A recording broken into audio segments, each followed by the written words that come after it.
I'll call to order the December meeting of the Finance Committee. We have a very full agenda today, so we're going to get right into it. As you can see, the room's is full, and we've got a lot of things to go over, some very important things. So with that, I will ask the committee, are there any items on the consent item you would like pulled? And I will look through it briefly myself. C2. C2. Mr. Chairman, I would like to have 3, 4, 5, 6, and 7, and 8. I may be able to make one statement. Okay, 3, 4, 5, 6, 7, and 8. Let me just keep going myself here. Is there anybody else that would like anything pulled? Do I hear a motion to approve the balance? So moved. Second. There's a motion and a second to approve the balance of the consent. All in favor say aye. Aye. Opposed likewise. That is approved, and we will just start from the top. We'll go to C2 first. Item C2, resolution authorizing a land lease at Winston Lake Golf Course to the first tee of the Triad Incorporated. Mr. Adams, I believe you. Yes, This because this is a unique situation. I mean, we do things like this, but I think the public and listening audience needs to understand what's getting ready to happen at Winston Lake, you know, in conjunction with what we're planning on doing on a larger scale and how this all ties in. Mr. Grant. Mr. Grant, can you give us a 2 or 3 minute presentation or explanation, please? Yes, sir. Thank you. And before I get started, let me mention that the executive director of the First Tee, Mike Barber, is in the audience today as well. Thank you, Mike. Good. Thank you for coming. We've had a partnership with the First Tee of the Triad for the last maybe since 2008, I believe. And we've been approached by the First Tee to partner with them. They would like to do a learning center located at Winston Lake Golf Course. Those of you that are around the table may remember that Winston Lake Golf Course is the home of the First Tee. It was the first location that was started with the First Tee program. The Learning Center is actually a very, will be about a 3,500 square foot building that the First Tee is going to totally pay for. What it will give them is options for doing some classroom educational space. It will also provide some opportunities for inclement weather training, ACT and SAT training as well, and provide more of a workspace for them there at Winston Lake Golf Course. We are very excited about this. What we have proposed is to lease them 1 acre of land. They are going to be coming back to the city with going through the permit process in order to put this building there at Winston Lake Golf Course. That's kind of a quick overview. I don't know if you have any more specific questions or not, but I'll be more than happy to try to answer those. If I could just, if you could come up, Mike, please. Mike, could you give the audience a 60-second explanation of the purpose of First Tee? Because this is an organization not a lot of people are familiar with. Sure, glad to be here. And thank you so much. And before that, let me just say how great the Winston-Salem staff has been, and Tim and his folks. This has been a great process to go through. But the First Tee of the Triad and First Tee chapters around the country, it's a youth organization that teaches life skills, character, values through the game of golf, ages 7 to 17. The First Tee of the Triad has over 1,000 kids. Over 500 of those kids are on scholarship. We're at 18 to 22 locations around the Triad, but our flagship location is Winston Lake. That's where it all began. And what this project will do, it first of all establishes that as our flagship, and it reflects our commitment to that community and to the city of Winston-Salem. We have benefactors that are partnering with us. It'll be no cost to the city. As Tim mentioned, it's approximately 32 to 3,500 square foot unit that will go in, and we'll have those SAT classes. PwC will teach financial literacy to the kids in the community, and we're already lining up some of the programming, subject to y'all's approval, of course, for 2015. We're very excited about it. Thank you, sir. Ms. Burke, you have a question? Yes, ma'am. I want you to understand, and I make it clear, I think that's what I used to deal with character development and y'all building students. I want to know when you say the population, who will you be getting at this time? The first tee of the triad is open to everyone, so we'll make our classes available to everyone.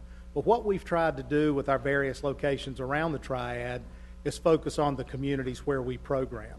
So what we've attempted to do with Tim's help and others is, for instance, connect with the recreation centers, the elementary schools that are very close, and middle schools close to, in this case, the Winston Lake area. That would be our target. All right, you have quite a few schools right around it, and of course, the family-wide, you see students always getting off the bus going in there, and that would be a good group. Yes, ma'am. I now direct this to the city manager. We've had some comments about this.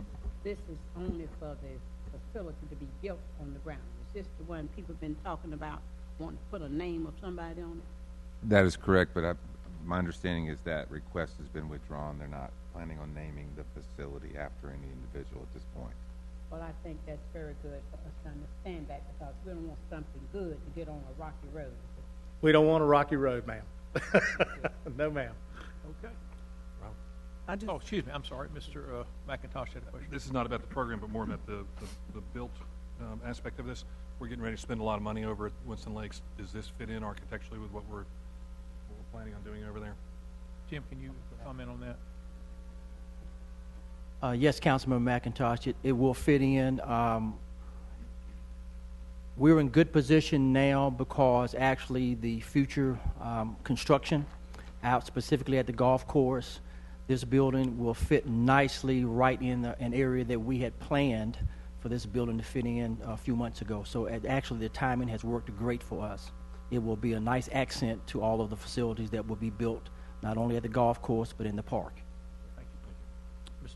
Yeah, I just wanted to thank Mike and the First Tee for the great work that they're doing on this project, as well as the program itself, and to thank Councilman Adams for her service on that board. And certainly the monies that were raised came from a lot of different sources, but primarily the First Tee annual golf tournament out at Forsyth Country Club, and we greatly appreciate your working with John Fadley over there and the folks there. It's a great project. Thank Mr. Montgomery? Just as another comment of support and thanks to First Tee as the council member of the area, and as all that we're planning to do with the Winston Lake Golf Course and then within Winston Lake Park itself. I think we continue to enhance our community, continue adding more resources, and we are grateful for this partnership that continues to grow, and I look forward to years and years ahead of more partnership. Thank you. Okay. Any other questions, comments? Do we have a motion? just one more comment, Chair. Again, I've been a volunteer with the First Tee since it first started back in 97, 98. And now I do serve on the board, but to see the children that participate in this program and how it's grown, we're now all the way up into Danville, Virginia, and all across the state, because other cities hear about what's happening here in Winston with our program. And Mike didn't mention, we're also in the school system. We have a mini program in our schools every day or every week for these children to get them introduced to the program, as well as the First Tee. And we've received a lot of national awards for Winston-Salem for what we've done with our program here. Right now, we are a benchmark for a lot of First Tee programs all over the United States. And I want to thank the city, again, for any time we can harness a public-private partnership with different organizations that benefit our citizens. I think it's a great thing. And again, if you've never been to any of the First Tee trainings that go on when they start, they're practically every day in the afternoon. Please go by there and take a look at the diversity, particularly the involvement of the children that live in the Winston Lake area that are there, and the volunteers that are there. It's very humbling. Again, I move that we accept C2. Second. We have a motion and a second. All in favor say aye. Aye. Opposed likewise. That does pass. Thank you, Mike, for coming. Thank you. We will now go to C3. We'll read that, please. Item C3, consideration of items related to an environmental assessment of Bowman Gray Stadium and Civitan Park. A, resolution authorizing an agreement with Winston-Salem State University to fund an environmental assessment of Bowman Gray Stadium and Civitan Park. B, ordinance amending the annual appropriation and tax levy ordinance for the fiscal year 2014-2015. And C, ordinance amending the project budget ordinance for the fiscal year 2014-2015. Ms. Burke, you asked for this. Yes, I wanted to ask about this, for us to make it clear, Civitan Park, so people can know exactly where it's located. And this is not unusual what we're doing. Yes, ma'am. Councilmember Burke, Civitan Park is located just north of Bowman Gray Stadium, right across where the Salem Creek Connector is being constructed. And this is part of Winston-Salem State's due diligence in looking at the property. And the next time, bring how well it's used, because it's well used. Yes, ma'am. Thank you, Mr. Chairman. If no other comments, I'll move that we approve this. Is there a second? Second. All in favor? There's a second. Any other comments? All in favor, say aye. Aye. Opposed likewise. That does pass. We will now go to C4. Will we read that, please? Item C4, resolution authorizing an agreement with Architectural Design Associates, PLLC, for professional architectural design services for the renovation of the Public Safety Center project. Mr. Turner, before I recognize you, I just want to comment that this is one of the bond referendum projects, and I compliment staff how quickly we are starting to address them. And of course, the first step on any building is to do the plans and the architectural renderings and all that type of stuff. Ms. Burke, you asked for this Yes, before. this can be answered for all of them, Okay. 4, 5, and 6. We have been talking about the involvement of minorities as far as opportunities, and I would like to know, have we made these companies aware in spending the tax dollars, how fair we want to be with using Councilmember Burke, members of the committee, these firms are aware and they have committed to exceed the city's 10% MWBE expectations for the projects, for the design phase of the projects, which is what they are being asked to do. Thank you. And when you say they are aware, so public awareness can be aware of what you're talking about, what do you mean by how are they aware? When we send out RFPs, requests for proposals, we ask each of the firms to indicate the amount of MWBE participation that they would have on the project. And they actually had to fill out an affidavit indicating their commitment to that element in their proposal. And each of the firms indicated on their forms their level of MWBE participation or their good faith efforts to have an MWBE participation. Each of the firms that we're recommending to you tonight has made a good faith effort.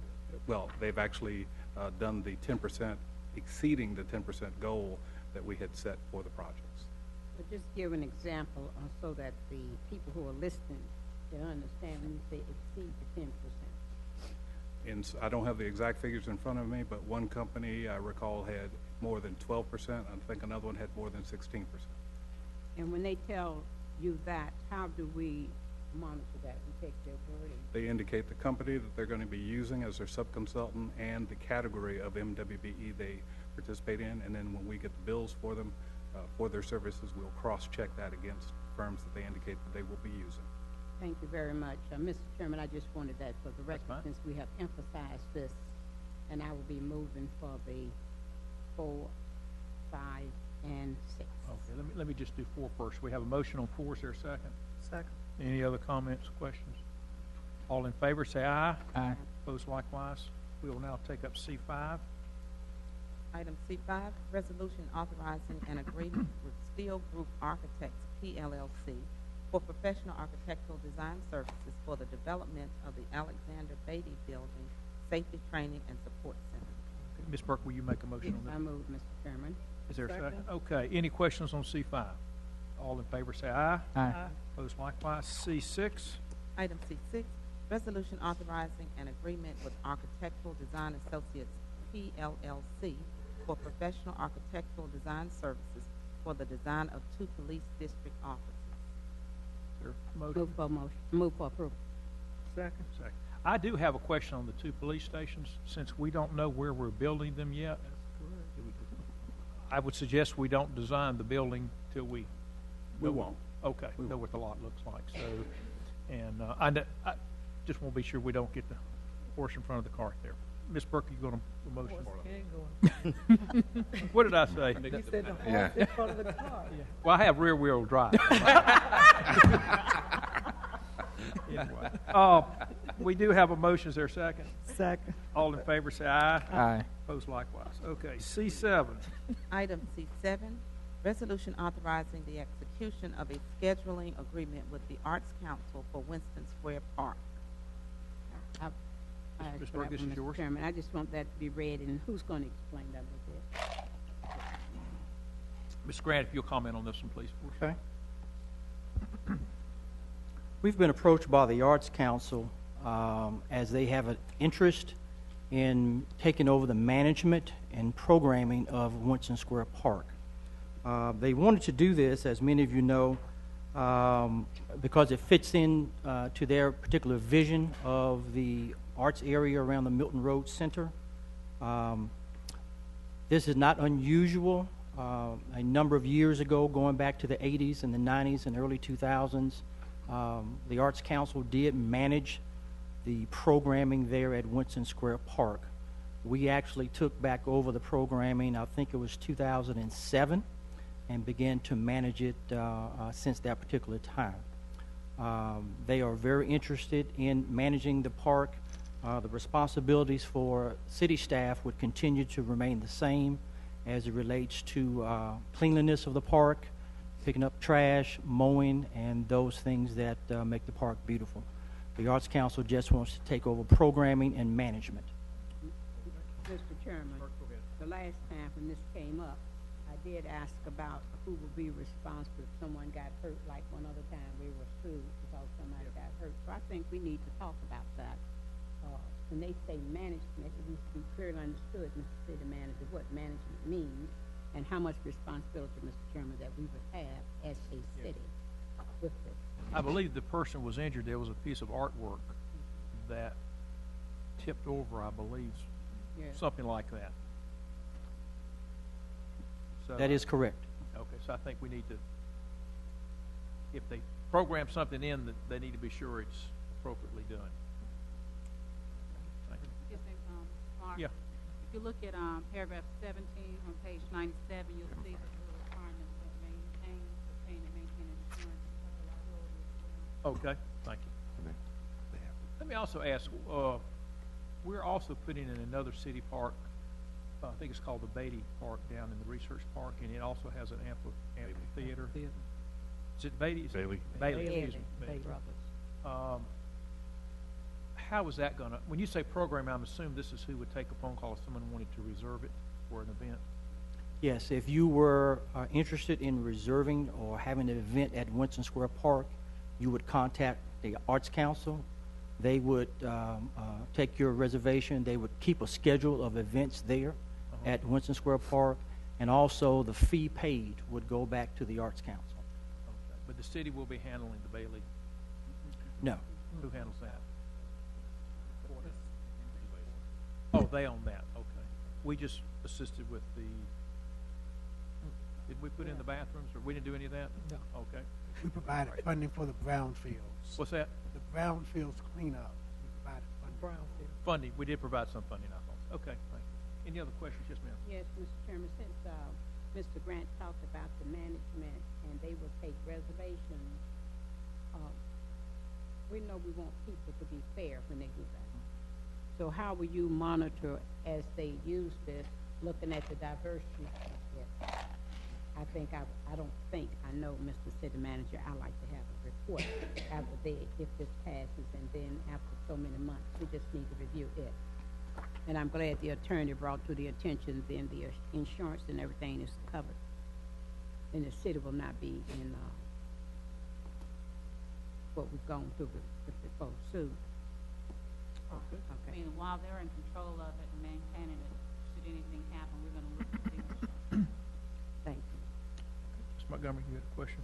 Yes, when this came before, I had concerns, and those concerns hadn't gone away, specifically in the manner of how we managed to give this out in terms of managing to another organization to do that, and the fees associated with that going back to that organization specifically.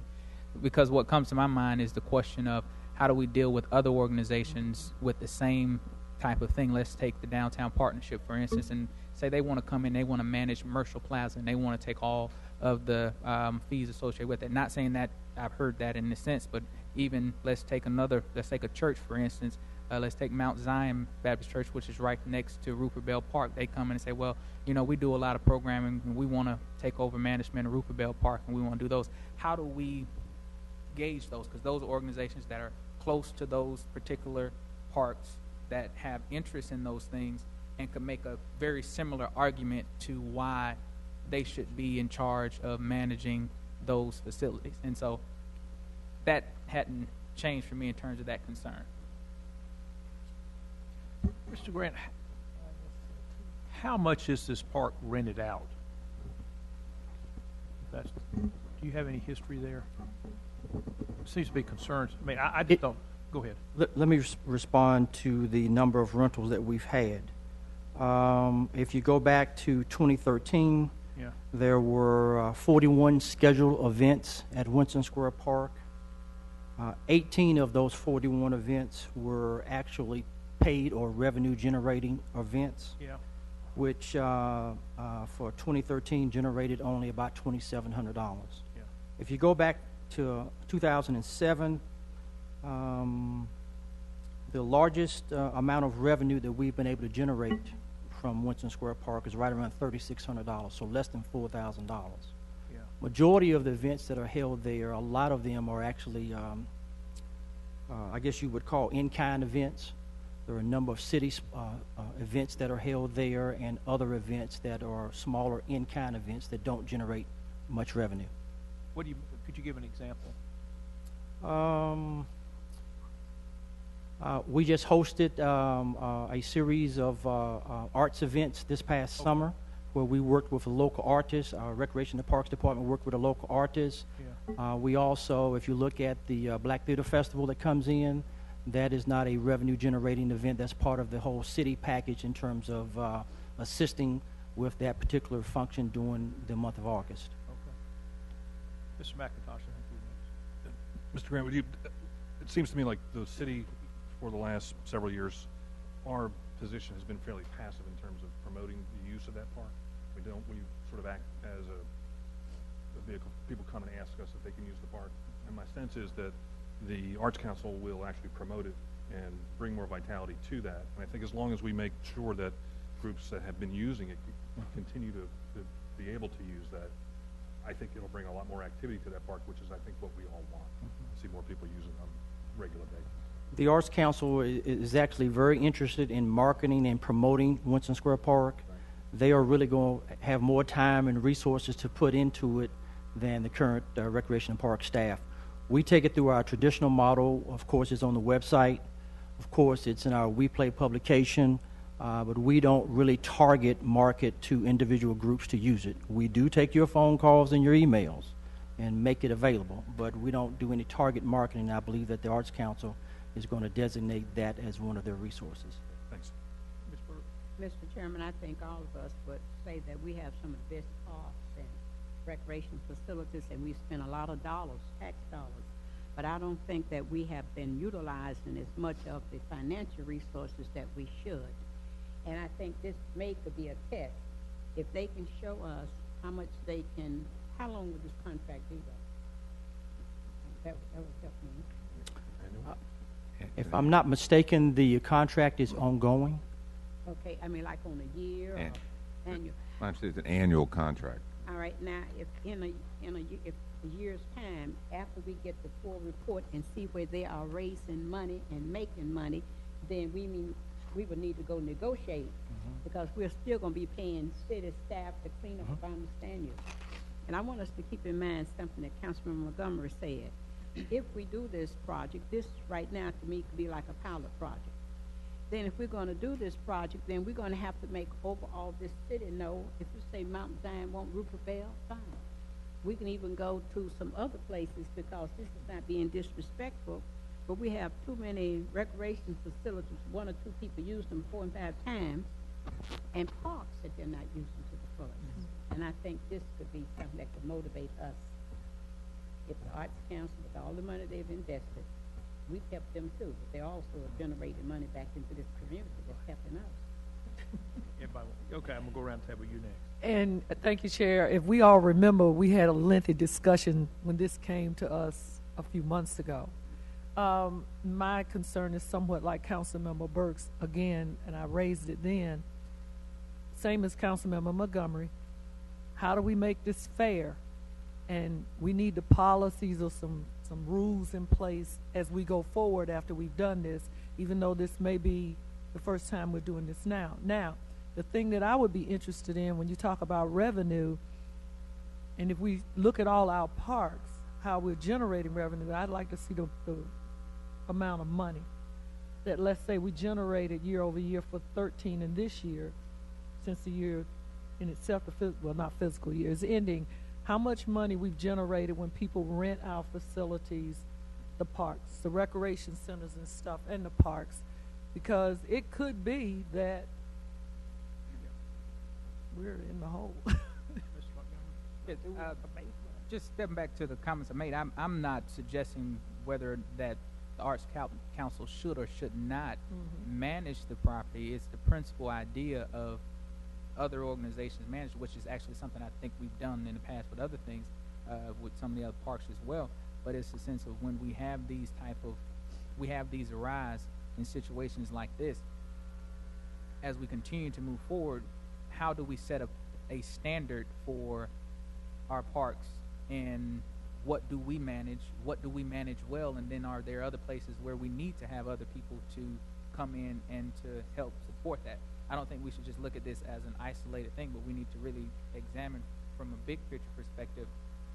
If we see this in this park, are there other parks that we need to take a similar look to make sure that the public are going to get the best bang for their dollars for what they've invested, and we do what we're good at, and we continue to do what we're good at. And so that's really where I've come from on this. And so and I know this came singularly, but for me, this is a much larger concern in the program.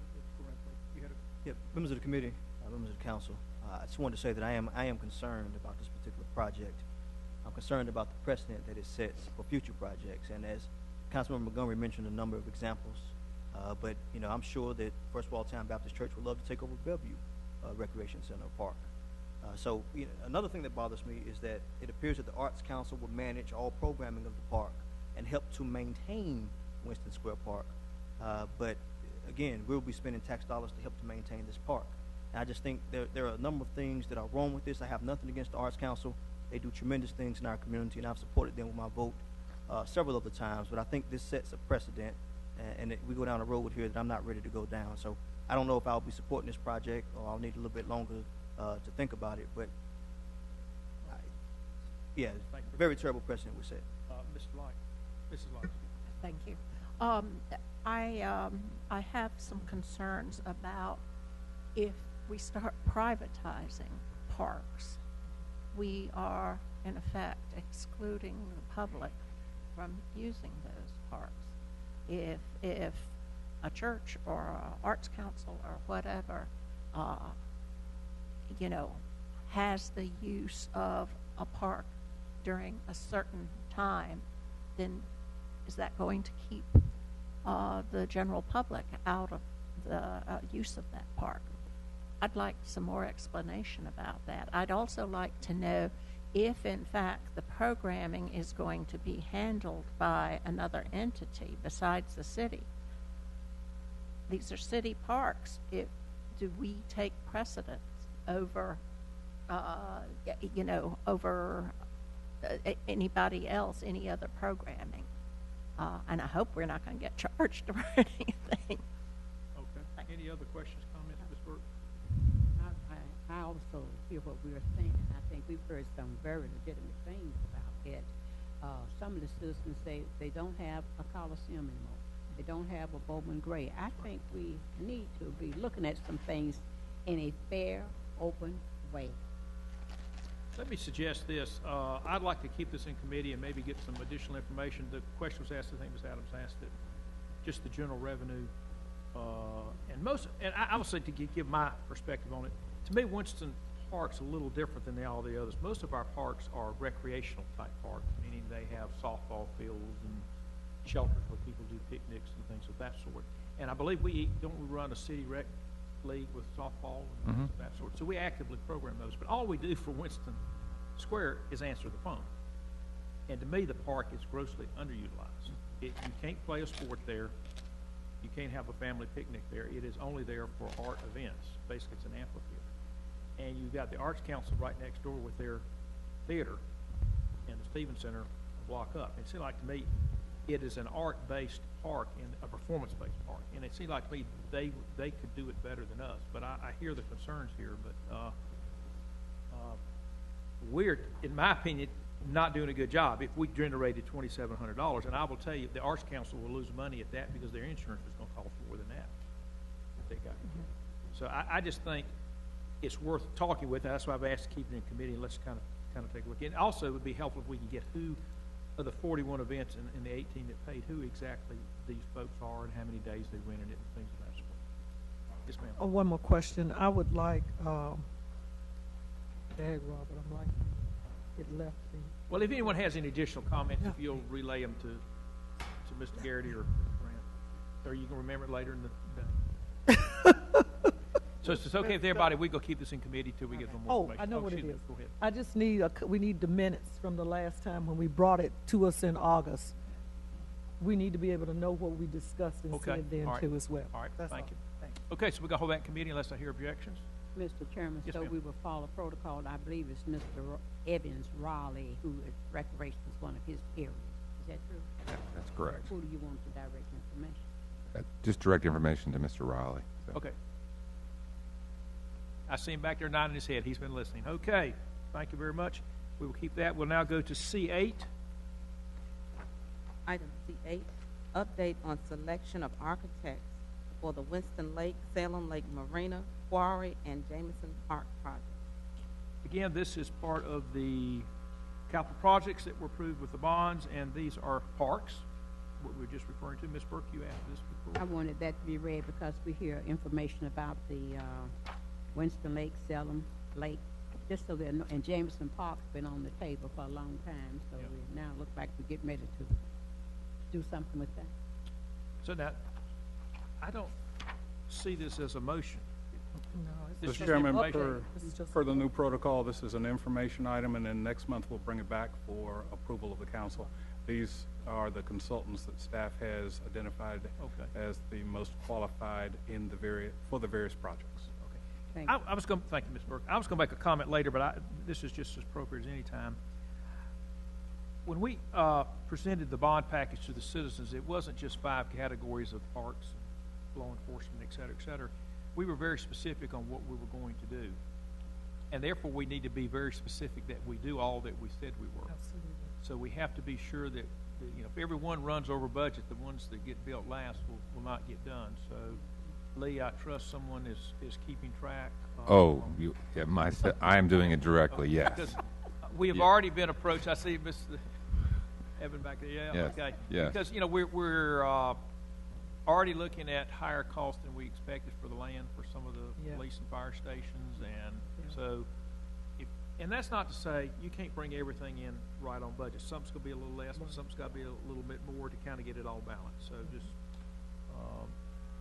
be diligent in your stewardship of it. Thank you. Okay, so that will come back to us later in the form of motions, but those are the 3 firms that they're going to be working with on those projects. That is all the consent items we have. We will now move to the general agenda. Item G1, information on the proposed federal fiscal year 2016 agenda for the city of Winston-Salem. Okay, bear with me 1 minute. Mr. Page, you want to comment on this? Yes, I'll comment, and then Leslie Mazingo is here to answer any questions you may have. This item actually approves the federal fiscal year 2016 action plan, which includes our federal funding and legislative advocacy assistance priority projects. Many of the items listed are the same that you've had the last couple of years, with a couple of additions. First one being to communicate with the Department of Justice and the U.S. Congress regarding making sustainable jobs in professions currently available and eligible use for the Youth Bill grant funding.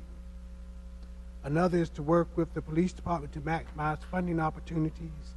And a third is to support long-term reauthorization of surface transportation programs. So those are the additions from the previous action items that you have listed in your package. Assuming the committee supports these directions, what we'll do is bring back to you all next month for your approval the actual agenda and action plan. Leslie is here to answer any questions. If you could just kind of comment on what you do with this and just in general. Sure thing. I'm Leslie Mazinga, the CEO of Strategics Consulting, and what I do is each year I help the city put together a federal agenda that's taken to Congress, both the House and the Senate, as their priorities in terms of funding, as well for general programs, as well as specific policy needs and changes, and also potentially where we know they exist or will be repeated, an opportunity for specific competitive grants.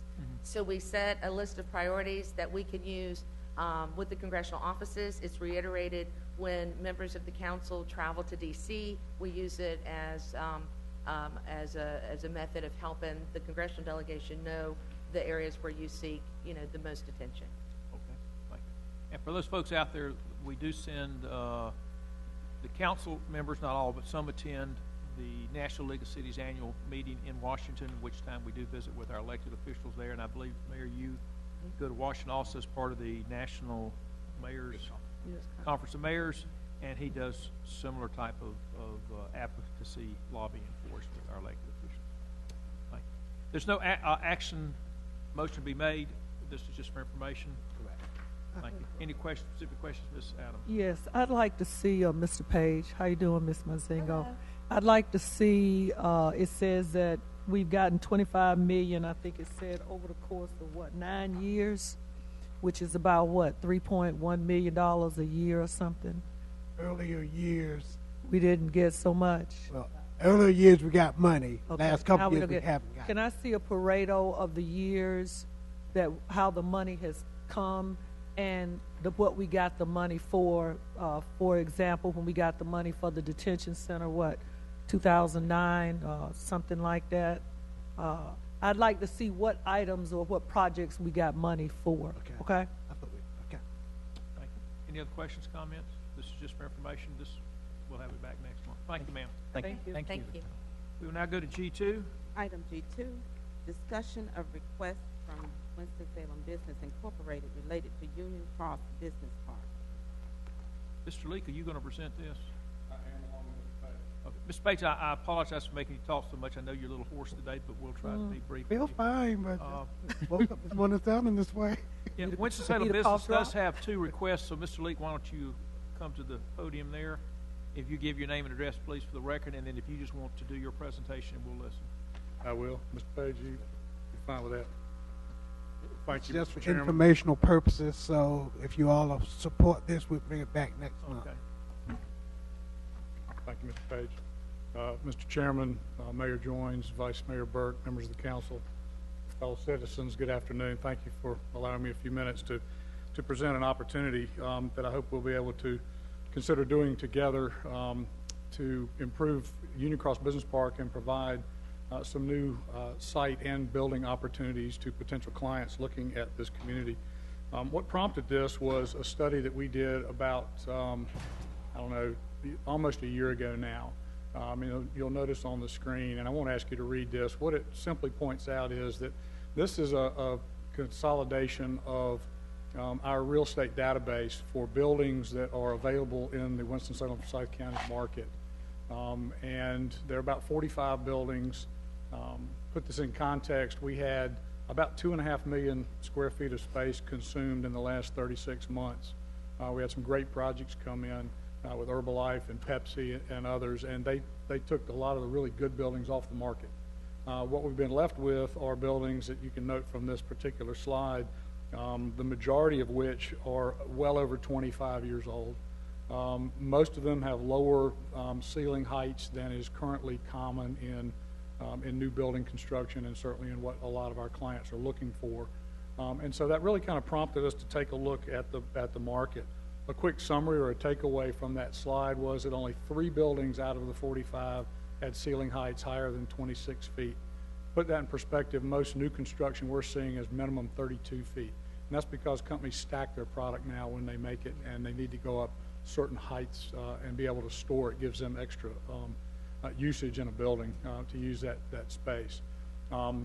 We have, the average is only 20 feet of those 45 buildings. 6 of the buildings only 6 have been built since 1990. And then finally, only 5 of the buildings have any ability to be expanded. The rest are landlocked. And so when we have a client inquiry, usually they're asking for specific buildings or sites that are of a certain size, but almost always they want to see the ability to grow if they exceed their estimates in those numbers. And so we're coming to you today with really a couple of different requests. You may recall Union Cross Business Park. It's a 403-acre park down off of Union Cross Road, southeast Winston-Salem. That you all and the county helped Winston-Salem business develop about 17 years ago. That project is almost full.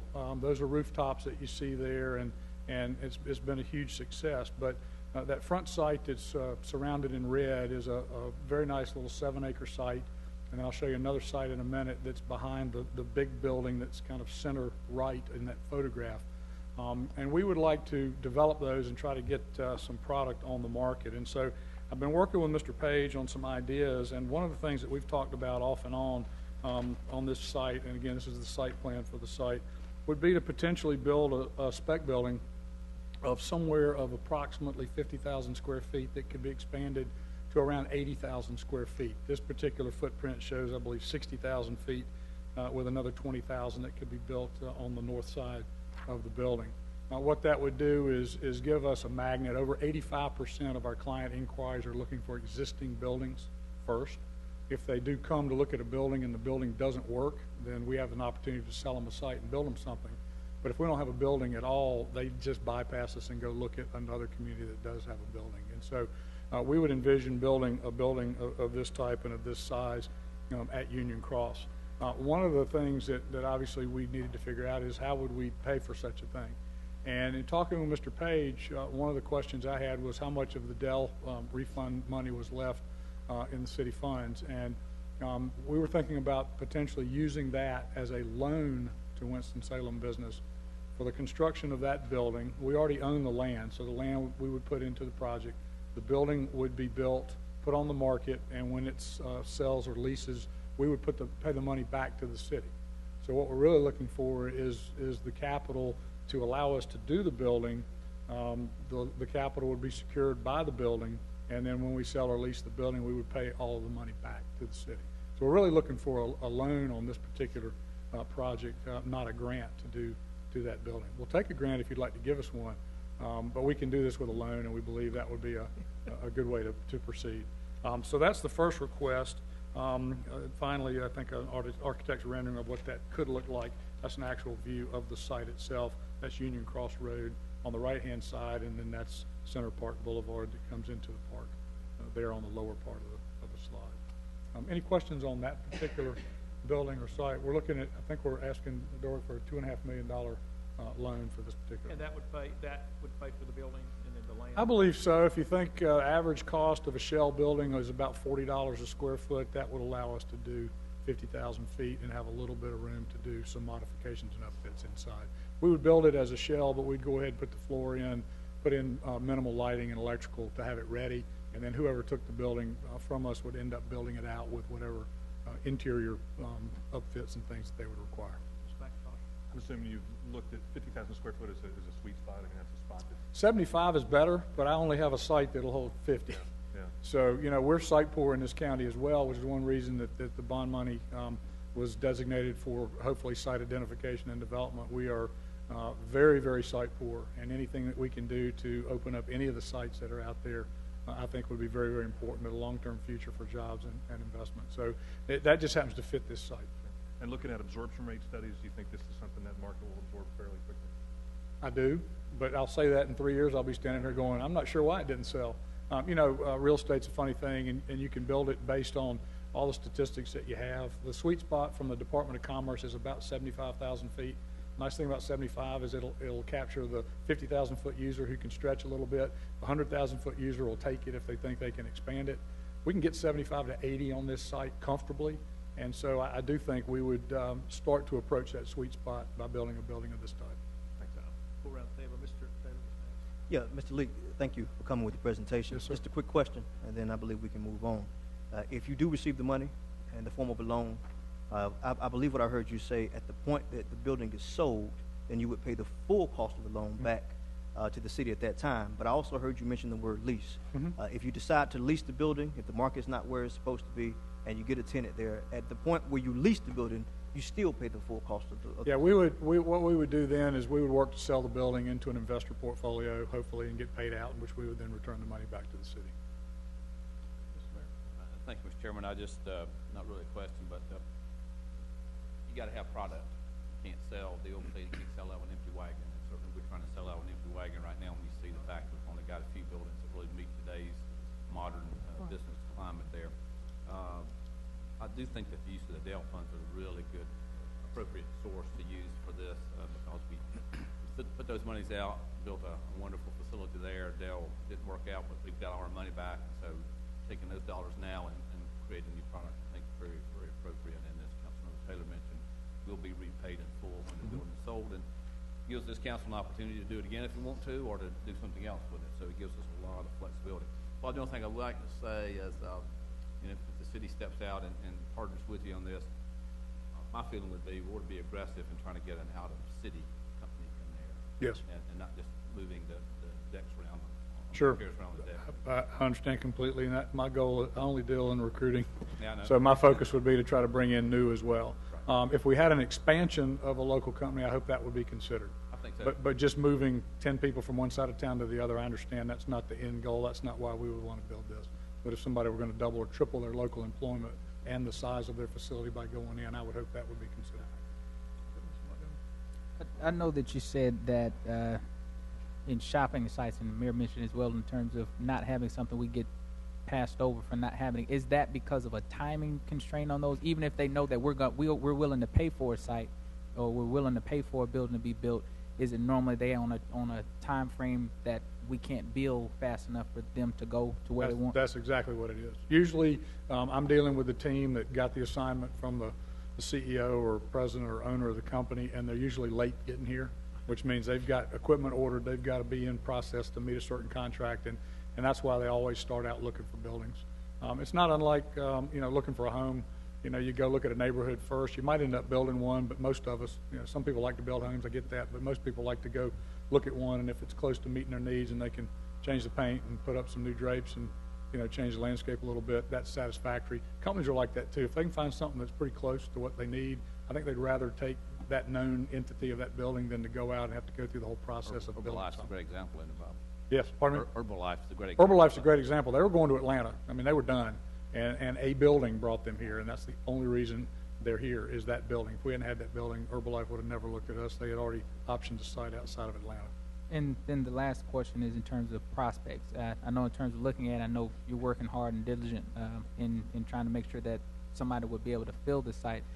Do you feel that you have good prospects on things on that, or is it going to be kind of really starting from ground up on trying to market it once? Well, a little bit of both. We've got a good client load right now. We've got about 53 active clients, of which probably 8 or 10 would be somewhere in that range. But immediately upon inking a deal to start this, we'd start marketing it, and it wouldn't be available for probably 6 months. So that gives us plenty of time to market and promote it. And it's kind of like anything. We don't know what we're not seeing because that building's not out there for somebody to look at. So when they're searching and looking at databases in Winston-Salem for a building of 50,000 feet or what have you, there's nothing coming up right now. So they don't even call me. They don't have time to mess with me if they don't find it. So it'll be online. It'll be sent out to all of our consultant friends and Commerce and Raleigh and the new Economic Development Partnership. We'll pitch it very hard. But I don't have anybody in my back pocket. Ms. Light?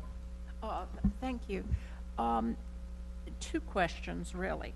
One you've, I think, already answered, that the process of building this would probably take 6 months, so that Dell money would only be tied up for 6 months plus, because that really wipes out the Dell fund. So that's what I was thinking. 6 so months and as hopefully- long as it takes. Yeah, right. Yep. That's not a very good question, but. Not a very good answer. But I also wonder about, is there any cap on time for this? In other words, after 2 years of sitting there and not being sold, it's time to turn it over to someone who will buy it as an investment to sell? I mean, We can certainly look at that. no, Sure. I mean, you had said that would happen if, to rent. If it were a leased building, Yeah. usually what happens is, and we would only accept a certain credit tenant, a certain lease term, which would be attractive to the market. Investors buy that kind of product in that portfolio, and they're buying the cash flow off the project going forward, plus the value of the asset. So we would certainly work on that to try to flip it into the market. Our first goal would be to sell it, but some companies, they're not in the real estate business, they're in the widget making business, and they want to lease a building and make their widgets. That's where they put their capital. But we'd be happy to look at a structure that makes sense. And the last question is, if in fact we have numbers of buildings that are not quite modern enough, not quite high enough ceiling or whatever, are there options to modernize some of those buildings, or is it a case of if it's old and not worth it, forget it? Great question. And certainly it's a case-by-case basis. I am sure I've not done a physical study of all 45. I would have no doubt that some number of those buildings could be modified and improved to make them more attractive in the marketplace.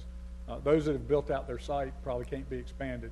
We get that, but certainly you can do improvements to those buildings. Most all of those are owned by individuals or investors, and they have not seen fit to ask for help or to even suggest that. And in a lot of cases, some of the buildings are being used because they can be rented by a company at a much lower rate because they're not modern and they're not, they're good dry space to do what they do. I'm not saying they're bad buildings. I'm just saying that they're buildings that don't meet some of the modern standards that companies are inquiring about. And so, this would be built to the more current standard, if you will, higher ceilings and wider column spacing inside, those types of things. Mr. Leake, I know you've got a second thing. Do you want to continue with your presentation? I want to make sure I answer all the questions. We got all those anybody has. first? I think we did, yeah. Okay, great, thank you. The second is related to this. As I said, this is Union Cross Business Park from the air. One of the things that you'll notice, if I can get this mouse, maybe I can't get the mouse. If you mind me stepping up. No, you go right here. Everybody watch this. This road currently stops right here. The road stops right here. And we've got an uncompleted stretch of road here to here, and there is a 17-acre site right here that we have no access to because we don't have roads to it. And the reason that we don't have a road to it is that we developed the park and we ran out of money for infrastructure to build everything. And so we've been operating without that finished piece of road really since the first tenant came in. Well, actually, that's not true. The first tenant only half of the upper length of the road. But as the park developed and we finished the infrastructure, that was the one remaining piece. What we would be here to ask today is some consideration to help us with some dollars to fund the completion of that road. What that does is it gives us the ability to access that 17-acre site, which I already said we're a bit site poor. The other thing that it does is it creates a much safer park for the tenants of the park. Right now there's only one road in and out, and that's that top long road with the little hook at the end. So all the traffic coming in and all the way back to the Pepsi building, which is the building on the very bottom, the big long skinny building. Pepsi's rolling several hundred trucks a day in and out of the park, loading trucks, going out to convenience stores and shopping centers and grocery stores to stock their shelves. So there's a lot of traffic in that park. If there's a jam up on the Wahlberg Road corner, which is on the right-hand entrance, that is the only way in and out of the park. I've talked to DOT about support, and they don't have the funds needed because theirs is a chicken and egg kind of a thing where you need to have a project identified that will create X number of jobs, and then there is a jobs formula for them to come in and support what you're doing. What we would propose is considering some form of a matching fund arrangement where the tenants of the park would help fund a portion of the road, and where hopefully the city would help fund a portion of the road. It would be a public street. It would tie on to the other public streets that are in there. But it would give all the traffic heading south an alternative way to get out of the park, and also give a safety lane access in case there's a crash or something up at the front. People would be locked into the park with really no way out at this point without going through the back parking lot of Liberty Hardware, which is the square building in the center of the right-hand side of the picture. So that would be our proposal for the second phase. And what's the cost of that and all the numbers? Haven't bid it in 5 years. Back then it was almost $900,000. I suspect it's that, or maybe a little more. But until we've got the design, we could get a rough estimate pretty quickly, but probably somewhere in that range. Is it graded?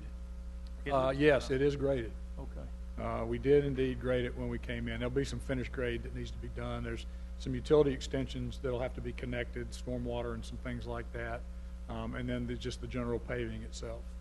And probably by code, we've got to install sidewalks and those types of things along that road as well. Okay. Mr. McIntosh, comment?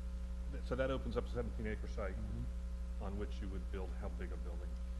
That building could probably get 150 to 200,000 if it was positioned properly. It's got a funny little, you see the little point that kind of comes down on that building, on that site. We would use that for parking and things. We'd use the center cut, which is about a 15-acre piece. We've got a 10-acre site that'll hold 100,000, so if you go to 15, I figured 150,000, probably a little bit more if we design it properly. $6 million building? Yeah, 6 to 8. Mm-hmm. Yeah. Okay, Mr. We'll come around the table here again. Thank you, Mr. Chairman. My question is directed to Mr. Page. I do understand the need for the building and the necessity for the road. My question will be, how do we pay for it? I know that the bond referendum, the voters voted for a couple of $1 million in grading and infrastructure improvements. Are we talking about this $500,000 out of that fund? If not, where would it come from? Yes, sir. The $500,000 roughly request for the road would come from the $20 million that's approved for economic development purposes in the general obligation bonds. And I just want to say to those who are around the table really quick, Mr. Chairman. No problem. All of these sites are actually in the Southeast Ward, from Herbalife, Caterpillar, the Union Cross Business Park, and these are our more rural areas of the Southeast Ward, and I think it's important to have deliberate and designed economic development. That's important.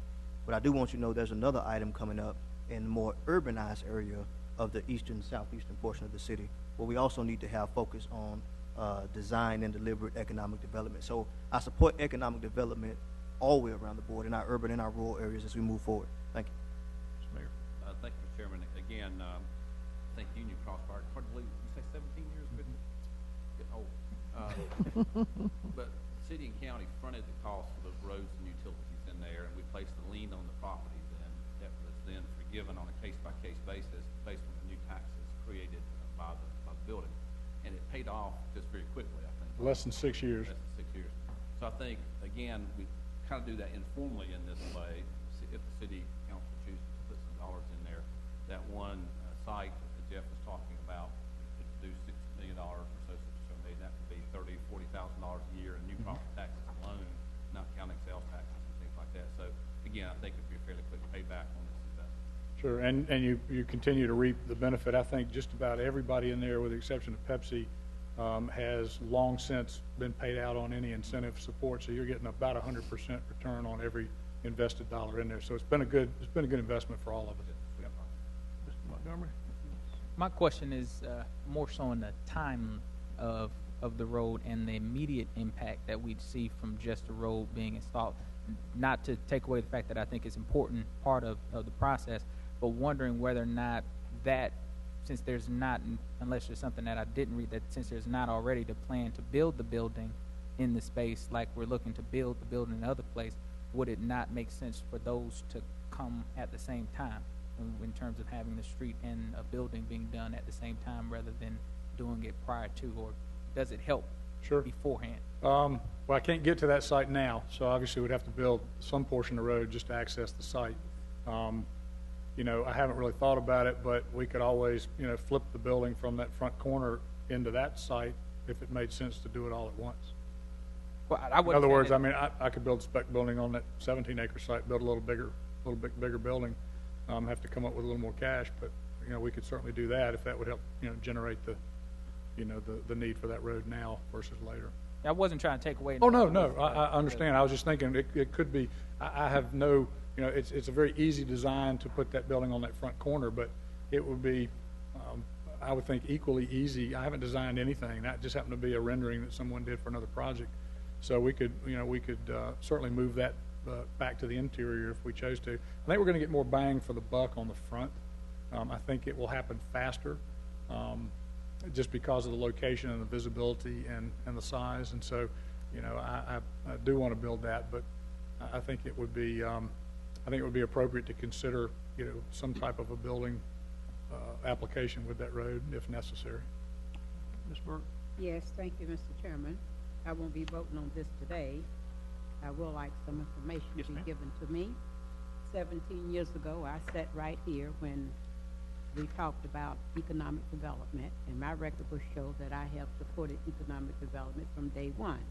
But I think when you talk about this kind of money, taxpayers' dollars, I want, for my own benefit, to show me how much money, Mr. Chairman, we have invested in the area, how many jobs we have created in the area, and how diverse have we been in creating of our jobs and when people have worked on these buildings and facilities. You go back and check the minutes, Mr. City Manager. I said that then, I say it now. I look at people when they come before us to ask for certain things. This doesn't take anything away from the person who's presenting it. This has nothing to do with you. It has to do with taxpayers wanting to make sure accountability and that we are fair across the board. And I don't want it to be confused with the bond that we just passed. I want to make sure that our taxpayers understand that we are spending the money we said, and I think the chairman said a few minutes ago, don't want to spend all the money, so when you get down to it, we won't have it for these other areas. We want to be fair across the board and clear with our citizens. And that is my request, Mr. Chairman, and then I will be looking at it very seriously for the meeting on Monday. Mr. Mayor, you had another comment. Bob, I just hate for us to give up a 17-acre site for a, you know, smaller building. Yep. We don't have that many larger acres in the city. You're the expert, not me, but my gut would be to keep that 17-acre site. I agree. Yeah. This is for information only, so I would suggest the staff go ahead and we've got a lot of questions answered. We've got a few more to be answered, and put it on the agenda whenever you can come back with a formal presentation. It would be interesting, and I would also, as part of your presentation next time, this is one. The other one is the 311 Business Park, which is right around the corner. Get back up. Get your hang on. Your airplane shot there. Let me go back. I'm going to open it back up.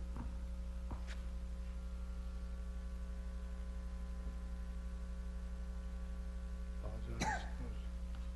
Clearing out and moving out. Airplane shot. There you go. How about that one? Let's see. Any of them, it doesn't really matter. There we go. The city took a risk, and I was not here 17 years ago, but shortly thereafter, because I've been involved in several votes on this, as well as the 311. The city took some risks because nobody else would. Everybody wants to go to some other cities that may be a little prettier than we are, but this has been an unprecedented success, and you can just look at all the rooftops there. And we are inventory poor. Mr. Leake has to tell people when they say, do you have such and such? Most of the time he has to say no. And the older buildings, and I'm associated with some, people want that high roofs now because they go vertical, as you say, with their inventory. That way they get less, have to buy less square footage. So I certainly support these and encourage them. I think we will get our money back very quickly as we have before. And I would also encourage you to continue to think about how we can get additional land, because you've only got 2 spots here, and then this is done. Yeah, this park will be done. And is 311 full? At the moment, no. We still have 99 acres, but keep your fingers crossed. We're working on something pretty exciting. But right those are bigger buildings over there, I believe. Those are much bigger. Yes. Yeah, you're talking about 1 million square feet in Caterpillar and about 750,000 feet in the Herbalife building, Yeah. and similar size would potentially go on that 100 acres. Yeah, so, and we need those too. We do. And to your point, we've just completed a land study that I'm not ready to release yet, but we're looking at other opportunities, working with Derwick and others to try to make sure that we capture as many. And I'm really excited about the building, because you really are hitting a sweet spot with that size building, and I think. I think so too. We get our money back, go put another one up, and just keep on going. Yeah. And Okay. Mr. Chairman, Yes, ma'am. also to have a list of those buildings to identify. Yes, ma'am. Sure. Okay. I'll get that back to So Mr. we'll have additional information when you come back. Yes, you will. Okay. Thank you very much. That was Thank for you. information only. We will now go to G3 and let Mr. Lee clear his stuff off there. Item G3, consideration of request from Jose Isasi for additional revitalizing urban commercial areas assistance for Southeast Plaza Shopping Center.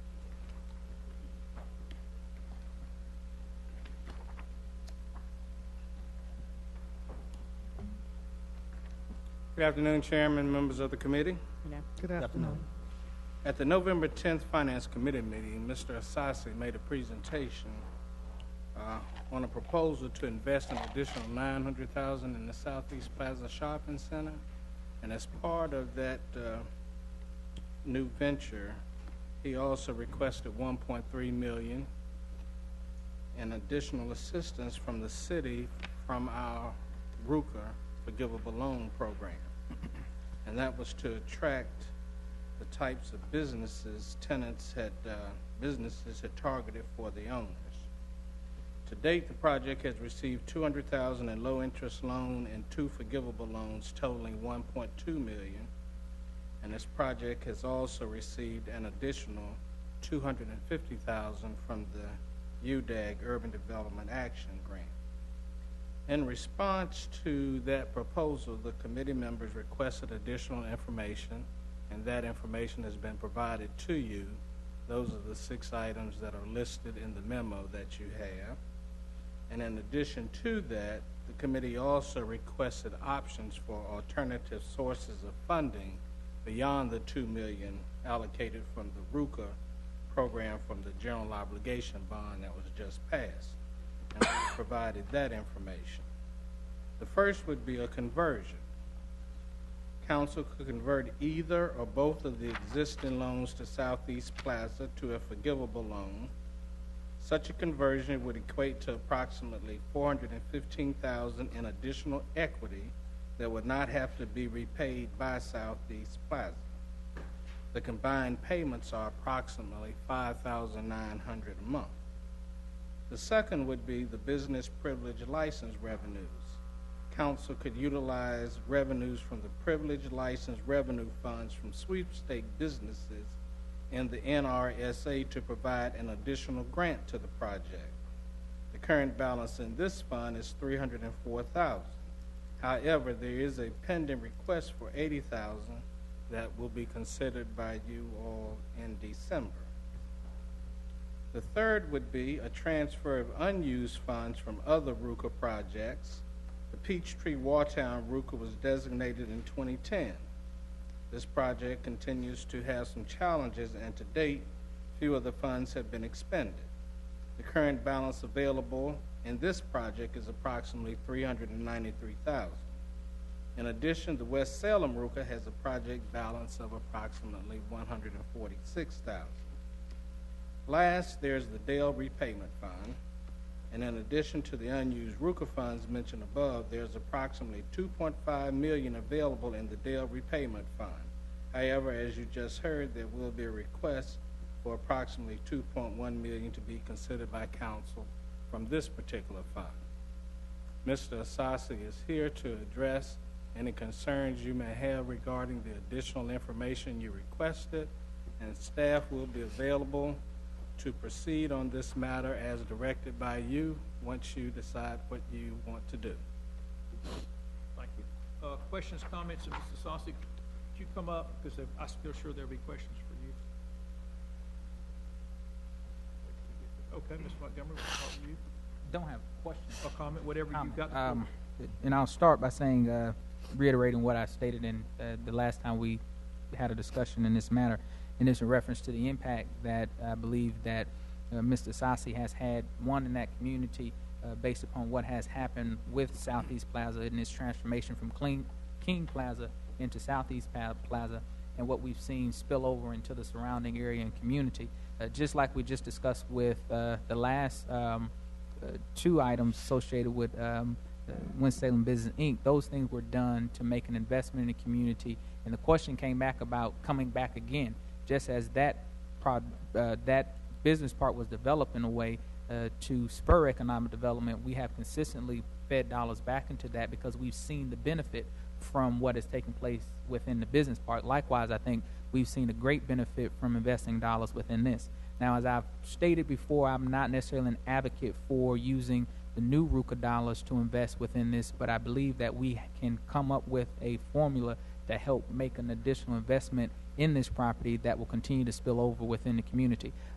Myself and Councilmember Taylor share closely that area and represent that community. I know that he has some thoughts and ideas as well in terms of some specifics on the numbers in which we can come up to. Okay. Mr. Taylor, did you have your hand up? Well, Yes. I'll save the bulk of my comments till Okay. we try to work this thing out, but I support the project. And for those who may be watching, I've communicated with some citizens on Facebook, and I've talked when I went into, grocery stores. Mr. Sassi has owned this particular property for the last few years. And at one point in time, what most people don't know, this property was condoed out and had several owners. After Terry King owned the property, it went down, all the way down to the ground. Mr. Sassi put his money and time and effort into this project along with the city, and I think we've seen a really good return on our investment. Again, economic development has to be done everywhere. We're doing it in our rural areas. It's important that we continue to do it in our urban areas. So I'm excited about rolling up our sleeves and figuring out how we can get to a number where we can make this work and continue to spur economic development here in this area. Ms. Burke? I do believe in economic development, and I support economic development. But when we look at the Union Cross project, we can see a lot of our investments coming back. When we look at the project, and no disrespect to you, we've been knowing each other for quite some time, and I've known what you've done with residential development and also with business development, and we appreciate you. We know it takes people to make a difference. I would have a great concern about the RUCA money. There are things that I have in the Northeast Ward that's been sitting for 20, 30 years, or 40, and we have not given any of that RUCA money. So most certainly, I would not want to think about taking off of that. And what will be asked this evening, it seems like it would take it all if I'm looking at that figure. So that would be a high consideration, Mr. Chairman. Ms. Adams, do you have a comment, question? Comment. Again, we can't deny what Mr. Sassi and his team has done over at the Southeast Plaza. The data, it's there. It can be verified. It's validated. I think what we have here is a situation where as we grow and as the times change in this city and this council, which we do a great job of helping staff to understand and us where we need to go to the next level. Okay, we're very big into helping our small businesses because most of our small businesses are in the urban core. I think just like Councilmember Taylor, Councilmember Montgomery, we've talked, we got to come up with another creative way to do this. We understand what RUCA is about, and we thank the council members that put their heads together to come up with that.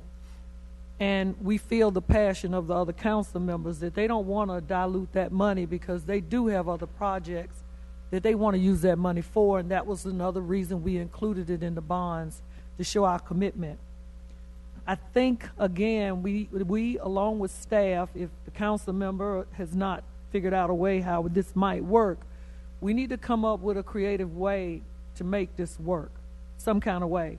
If we can, we got to also help small businesses understand or help them, as we said in the past, once we give them the first shot of money or revenue, and then we give them another shot of revenue, we now have to have in our toolbox how this needs to roll out as a process. Where do we go from here? Once we've exhausted first RUCA, second RUCA, do we move on to loans, grants? And I'm sure Mr. Brooks and his department and Mr. Page have a roadmap, but maybe we need to revisit the roadmap as to how we do this so that we can ensure the sustainability of these businesses that we have given their first initial funds to. And no different, as I told Councilmember Burke, than Ms. Carpenter up in the Ogden Station area. We got to be ready to help stand behind them to keep them sustainable until they can get on their own 2 feet and help them figure it out. So that's why I am, Mr. Chair. I had a number of hands up, so I'm just going to start here and we're going to go around. Mr. Mayor. Thank you, Mr. Chairman. I just want to echo what Councilmember Taylor said. That this has been a wonderful transformation of that center over there. I've been over and through it a couple of times. It's been amazing. And I don't remember the numbers exactly, but the return on our investment has been 4.5, 5 to 1, something like that in terms of a private to public. So it's doing exactly what we wanted RUCA to do. And I certainly would defer to Councilmember Taylor. I think we can cobble together some form of to get to a number there. I mean, if you put $415,000 additional equity into it, you took a portion of the business privilege license, and I don't know how you feel about reprogramming some of your RUCA there for Petrie. You're getting close to $1 million there, as you could probably do without a whole lot of pain. But I just say I would be supportive of figuring out a way to get to a number there as well. Thank you. Mr. Taylor, we'll just go around. Well, and I think, Mayor, you hit it right on the head.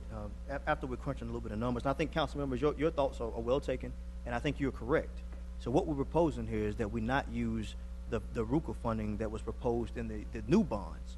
What we're looking at doing is repurposing some of the RUCA money that was already purposed for another area in the Southeast Ward that is not seeing a lot of progress. So I think if we take the conversion method and looking at that $415,000 in equity, you couple that with the business privilege license revenues. I know we had this conversation when we talked about our sweepstakes organizations. You know, as they come, we said, look, fine, we're going to tax them, and we're going to use that money to put back in communities for economic development. All we're doing is what we said that we would do. If we did that, we would look at $224,000, considering the other requests. The Peachtree RUCA project, we could even propose doing half of that number, coming up with $196.5, maybe a couple of $100,000 from the Dale Repayment Fund, and that'll get us to $1 million, which I think would probably be the sweet spot here. So we're not touching the additional RUCA funds, but that gives us a roadmap on moving forward. Ms. White?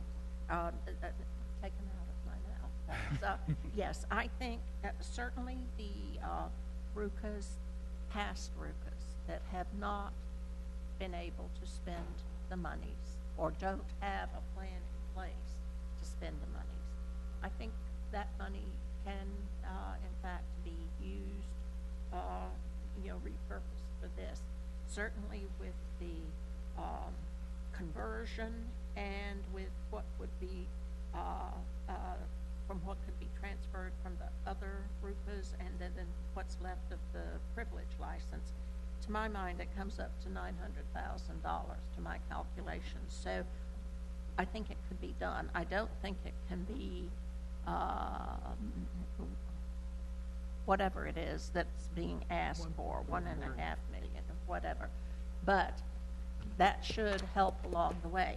I must admit that I'm not very savvy about all the financial papers that we got, but I would think anything like that would be a help to the beautiful work that's being done there. Mr. McIntosh? My comments aren't so much about this particular project, but I guess use of RUCA funds in general. And I wasn't here when RUCA program started, but have been involved, particularly with the West-Salem RUCA effort.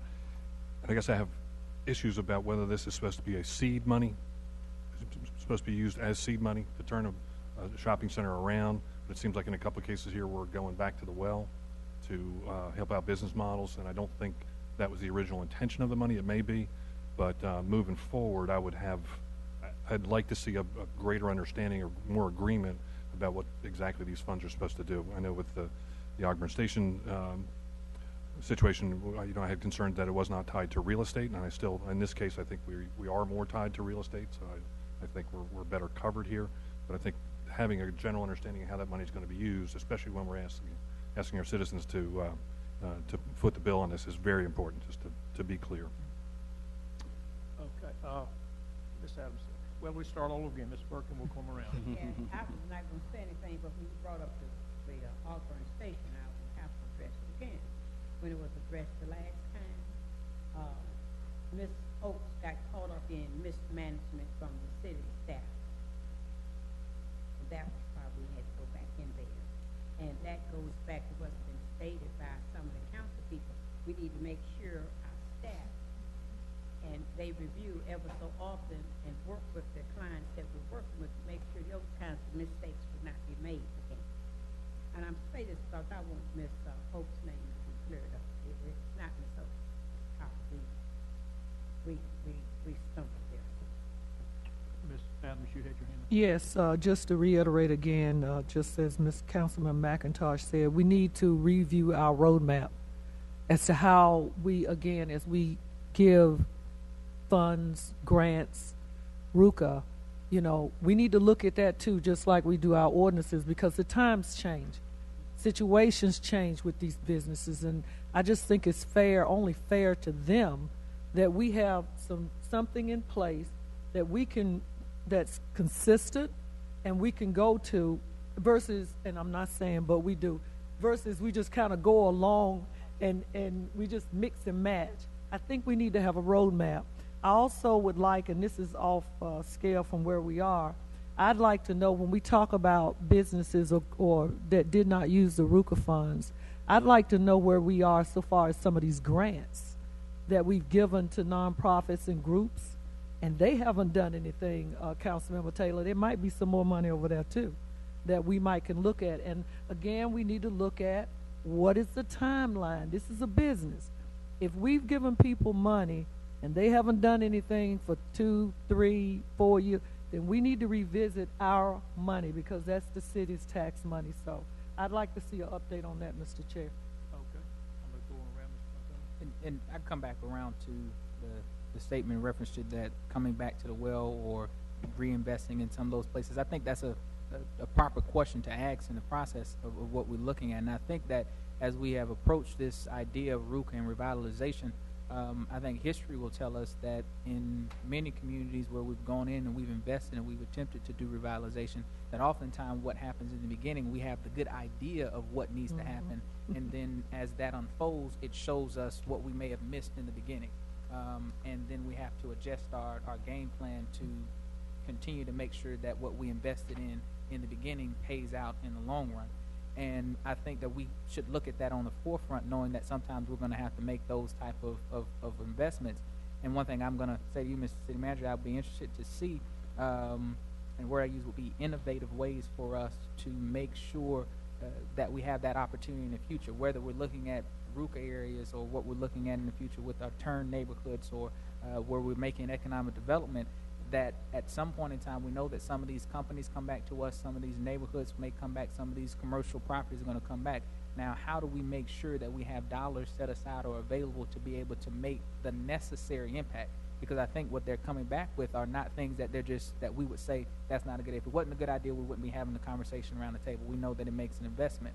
And so are there opportunities for us to look at these investments and say a certain percentage of the new tax dollars that are derived from these, we set these aside in a separate fund for the occasion that we know may happen in the future, that we're going to need to support these places again to get them to the next phase of development, only if they have been able to be successful on the front end. And I think we have to look at those different ways to do that, because we don't have endless bank accounts to pull from.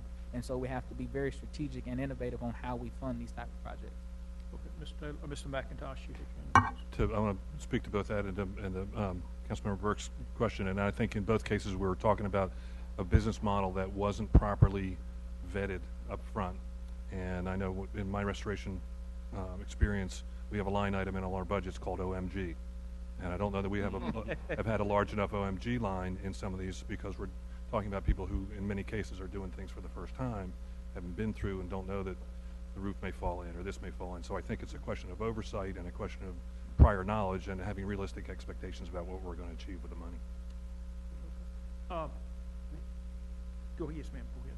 I guess as you all are talking here, probably the mayor and I can reflect back and tell you that even though we have not been perfect. But when it comes to small businesses and other things, this city has been a little forward in how we have assisted and worked with small business people.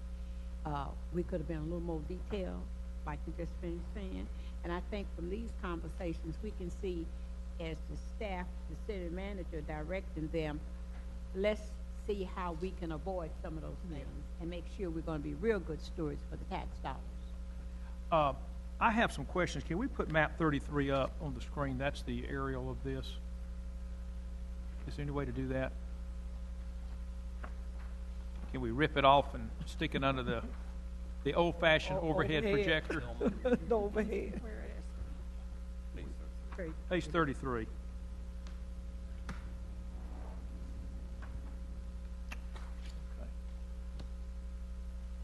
Mr. Sassi, I'm going to direct these to you, and this way everybody can kind of see what we're talking about. My first question is, behind, if you look at the yellow, which is basically your common areas, on the top side of it, it looks like to me there's a lot of unused land, maybe trees and just grass up there. Is that, and let me, if I may approach this one, I'm referring to Talking about pretty much all this land, maybe even this, I don't know what's there, but all of this in here. What is that? The parking lot finishes right in here.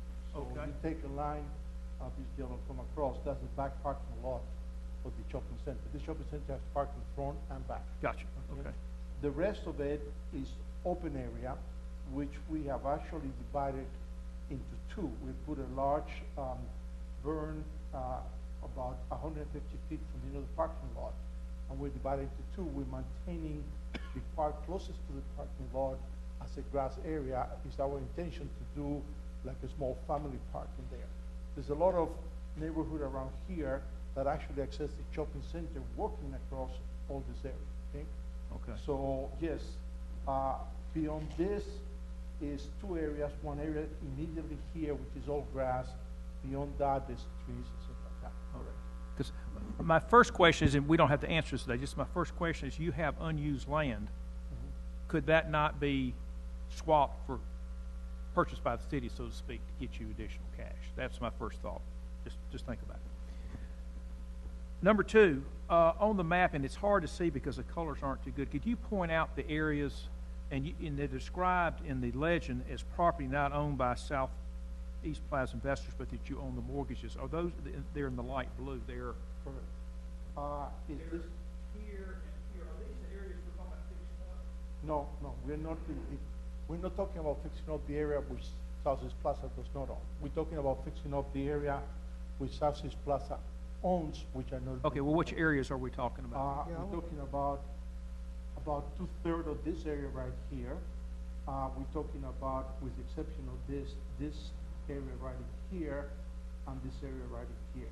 We already fixed this area, and we already fixed this area over here. So basically, we're talking about in this area next to the comparative grocery store, there's 2 units that needs to be fixed up. This unit is here, and this unit is here. Okay, all right. Third question, and I'll direct this to Mr. Page. In the financials we were given, I know there are 2 loans that total to $1.2 million that are forgivable. I'd like to know what the terms of the forgiveness is. I did not see them in your financials. Are they forgiven a little bit every year?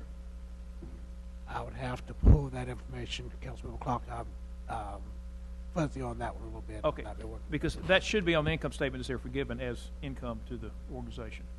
Would I answer? Yeah. It's a typical RUCA, 5-year, it doesn't get forgiven until after I maintain the property the same way I redevelop it for 5 years. 5 years. So it gets forgiven only once, okay? And from the tax point of view, it's not treated as income. Actually, it gets taken off against the value of the improvement. Maybe I don't explain myself. My accountant, I had a small RUCA 1 loan Okay. of $60,000, which already was forgiven. And that's when I learned that I thought it was going to be taken as income, but doesn't get taken by income. Like if your depreciable assets are $3 million, you take the forgiving of the loan against the depreciable assets, so you cannot depreciate that anymore. Well, those are the IRS rules. We actually have a CPA sitting on the front row. I would just like to know, and I'll address this to Ms. Sanders. I thought forgiveness of debt was a taxable event. We can get that answered. You don't have to answer them today. And number two, I would think from a GAAP standpoint of general accounting principles, that as you forgive loan, it would have to be moved off as a loan put on as equity or something. There's got to be a corresponding entry. Just be curious to know how that's treated. I'm trying to think. I had one other question.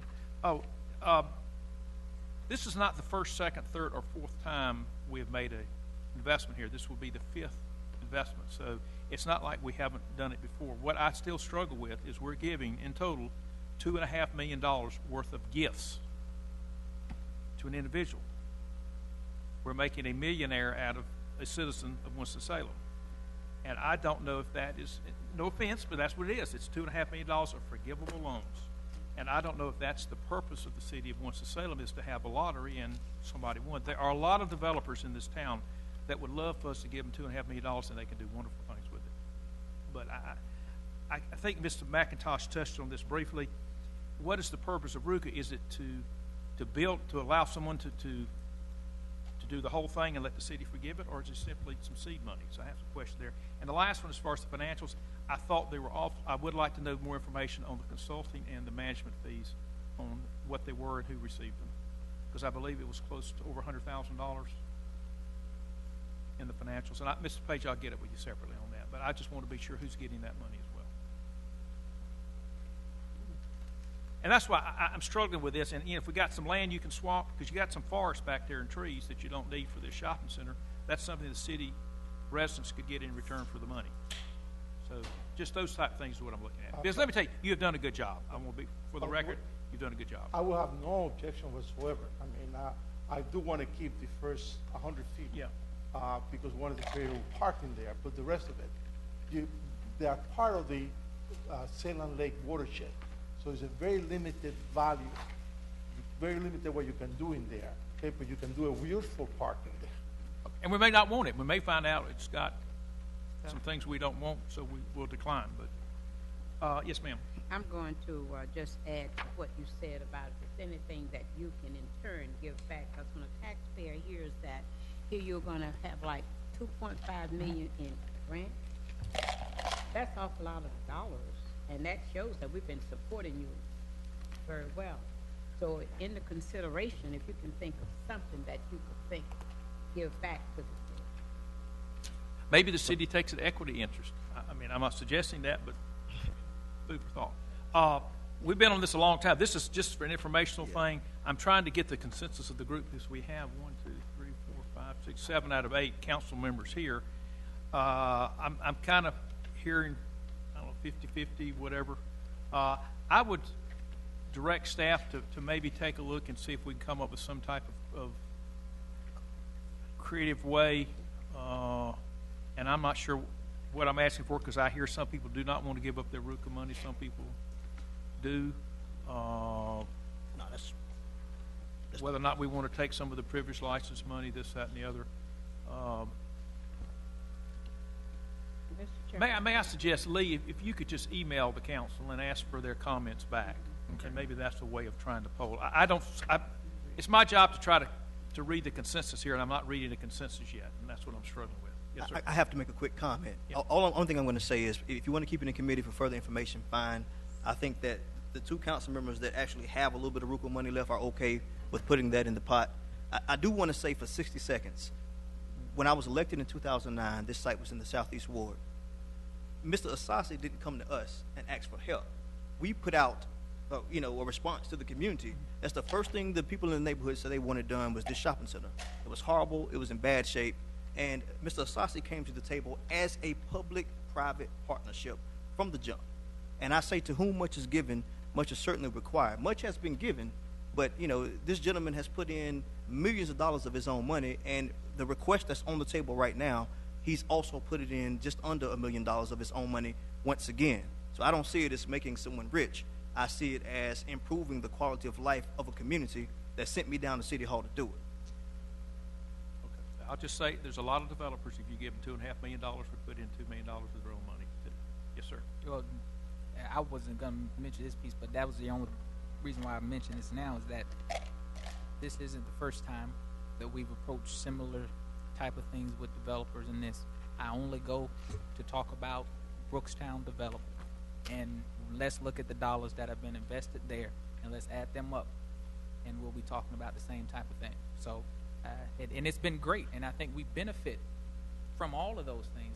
And the neighborhoods change, the communities transform, and I think it's a question of equity when we look at those neighborhoods and communities. When we say we're investing that type of money in that particular neighborhood, let's look at another neighborhood and we invest similarly so in those neighborhoods, and we see the transformation. I don't think if you go and ask anybody in that neighborhood who lives in that neighborhood, who works in that neighborhood, and who sees this, that'll say that they think that was a bad investment. Right. Likewise, if you go around the area of the baseball stadium and see those who live in there, if you ask them if they think that was a bad investment, I think they'll say that that was a great investment by the city of doing those things. So I think that we've seen the benefit of making these investments in our community, and I guess the real principal question is asking whether or not when is enough for us to make an investment. I think that's the bigger question that we should ask, and not necessarily should we, because I think the question should we is yes, but the question is how much. Okay. Just real quickly, again, I think you could, your analogy, Mr. Chairman, of giving a developer $2 million and they'd go do this project. I don't think so. I think you could probably ask 9 out of 10 developers in the city if they'd do this project and then have to invest $7 or $8 million. I don't think they would do it. So I think Mr. Asasi, as Councilmember Taylor, stepped up to the plate here and took a project that was declining, sort of, I hate to use the word blight, but a negative influence on that part of the city, and turned it into an asset. So. Okay. We will hold it. We do have one more item, so don't. Oh, well, wait, back up a minute. We're 10 minutes. How long do you need? We have the financials. No, I got 2 more items. Nothing time sensitive, though. Neither one of these items are time sensitive. They could be held if you All want right. to. What's that? Okay, if I may say, we'll hold G4, which is some recommendations in the MWBE for next month, and you have at your seats the annual report. This is the official audit of the city books. I would suggest everybody read it in their entirety. Certainly look through it, and we'll put that on the agenda for next month as well. With that, we will stand adjourned. Mr. Chairman, Public Safety has a fairly short agenda. We'll resume it.